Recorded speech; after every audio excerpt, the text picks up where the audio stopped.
رحمان الرحیم ټول نه مخکې ستاسو د راتګ شکریا ادا کوم او ایم کیو ایم پارټي زه پېښور نه زه د ټول کې پی کې قیادت کوم او ایم کیو ایم یو میډل کلاس خلکو پارټي ده او د ښه خلکو تعلیم یافته ایجوکیټډ خلک دي او مونږ خو داسې ده چې هغه برګر فیملی نه نیو او سرمایه‌دار او جاګیردارانه نظام خلاف یو او زمونږ په اسمبلو کې چې څومره کسان دي دا ټول د میډل کلاس خلکو نه دي. یاره وزیر اعلی صاحب بدل شو، یو میډل کلاس نه یو وزیر اعلی راغو، په دې خو مونږ اپریشیټ کوو چې راغو، ښه خبره ده، خو ښکاري نه مخکې راله تیاره ښکاري په دې چې وزیر اعلی صاحب خپل سپیچ کې عوام دپاره څه ښه میسیج ورنکو. د هغې میسیج ټول چې څومره و نو ټول د عمران خان نه ګیر چاپېره تاوېدو. نو هغه یو اینکر ته تپوس هم کړی چې ته به د عوام دپاره څه کوې، نو وایي عوام دپاره به زه دا کوم چې زما پیله پرایټي چې کومه ده هغه د عمران خان رهایي ده. نو عمران خان خو اوس شهباز شریف نه دی نیولی، نه مرکزی حکومت نیولی دی. عمران خان خو اعتصاب دی، نیب دی، دغه ادارو سره د هغې کیسونه دي، منی لانډرنګ دی، په دې کې هغه سزا لګیا دی خوري، توشهخانه کیسونه دي. نو دا خو عدالتونو ورته سزا ورکړې ده. نو عدالتونه د فیس کی خپله بېګناهي دې ثابته کی، نو چې خپله بېګناهي ثابته کا نو عدالت به یې پرېږدي. نو دې کې اوس وزیر اعلی صاحب له پکار دا دي چې عوام دپاره څه وکړي. زمونږ عوام ډېر زیات د کې پی کې عوام ډېر زیات ډسهارټ دی، ډېر زیات مسایل دي، ډېر زیات حد نه زیات مسایل دي په کې پی کې کې. او وزیر اعلی صاحب له پکار دي چې عوام له ریلیف ورکړي. نو چې عوام له ریلیف ورکړي، یو سیاسي مخالفت په خپل ځای پهله به یې زه اپریشیټ کوم.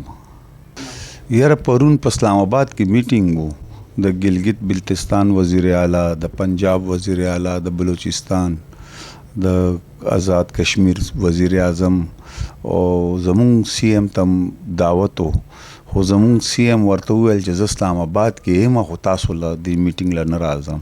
نو دا میټینګ چې کوم و دا هم د اوړو د خوراک څښاک هم له ریلیف ورکولو باره کې و. نو دا هم دې ډېر غلط تګ کړی ده. په کار دی چې دا تللی وی دی د خپلې صوبې نمایندګي کړې وی او دې خپل عوام دپاره څه ریلیف اخیستی وی. ما مخکې هم خبرې کړې وې، سزا اوس لکه یو سړی نشه کوي، نو دی زمونږ ادارې چې کومې دي محکمې پولیس شو که نه، زه به درله پولیس ووایم، دی سکلو واله ونیسي، په هغې باندې سختي راولي او خرڅولو والا دپاره هېڅ هم نشته. په کار دی چې دی د دې سپلایر چې کوم دي د هغې خلاف د کاروایي وکړي او عوامي نمایندګانو سره د رابطې وکړي، هغې به ورله نشاندهي کوي چې زمونږ په علاقه کې دغه کس چې کوم دی دا آیس خرڅوي، دا داسې منشیات خرڅوي.